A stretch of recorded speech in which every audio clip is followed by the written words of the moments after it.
ఆనాటి ప్రభుత్వం ఈ పరిసర ప్రాంతాల్లో కలుషితానికి కారణమైనటువంటి ఫార్మా సిటీని తీసుకొని వచ్చి పెద్ద ఎత్తున ఇక్కడ ఈ ప్రాంతాన్నే కాదు నగరాన్ని ఉన్నటువంటి విస్తరించున్నటువంటి హైదరాబాద్ నగరాన్ని కూడా కలుషితం చేసేటువంటి స్థాయిలో పెద్ద ఎత్తున కారణభూతమవుతున్నటువంటి పరిస్థితుల్లో ఆ రోజు కాంగ్రెస్ పార్టీ పక్షాన మేమందరం ఒక మాట ఇచ్చాం. ఈ ప్రాంత కాలుష్యమే కాదు హైదరాబాద్ నగరానికి కూడా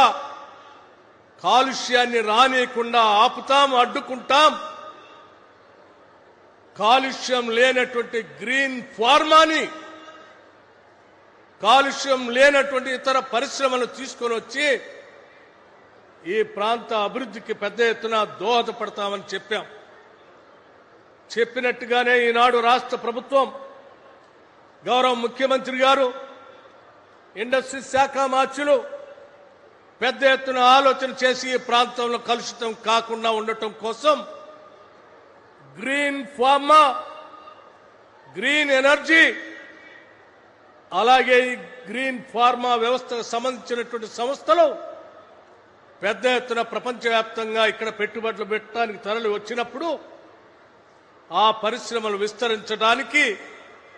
కావలసినటువంటి ఇతర వ్యవస్థలు, కావలసిన గృహ నిర్మాణం,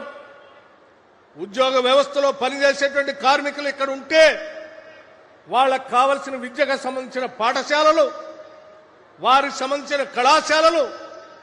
ఈ ప్రాంతం పెద్ద ఎత్తున అభివృద్ధి చెందుతున్నటువంటి సందర్భంలో ఈ గ్రామాల్లో నివాసం ఉంటున్నటువంటి నిరుద్యోగ యువతీ యువకులకు పెద్ద ఎత్తున ఉపయోగపడేటువంటి స్కిల్స్ యూనివర్సిటీ లాంటి అనేకం ఇక్కడ తీసుకొని వచ్చి ఈ ప్రాంత అభివృద్ధి కోసం పెద్ద ఎత్తున తప్పిస్తూ పనిచేస్తున్నటువంటి శుభ సందర్భంలో